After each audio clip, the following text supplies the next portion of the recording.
Hey everybody, Graham Nolan here, over 40-year veteran of the comic industry, co-creator of Bane and publisher of Compass Comics. And today's words of iron for you are, be critical of your own work. God knows the editors are going to be critical, and you got to get ahead of it. You need to understand what your weaknesses are and what your strengths are. And if you know that, when you go in for a portfolio review or you're talking to a client about a job, and they're critical of something, you'll be ahead of the game.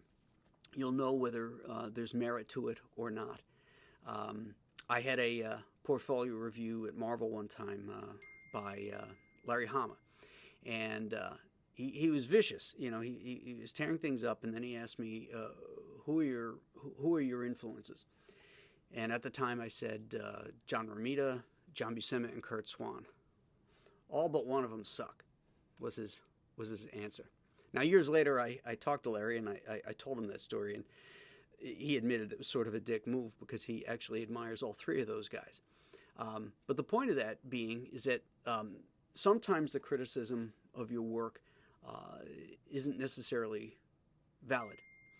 Sometimes some of these guys are trying to see if you're going to come back, so and take it.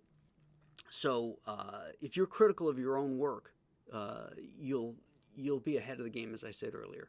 So those are your words for the day. Look at your stuff, be honest with yourself, and we will see you next time. Bye-bye.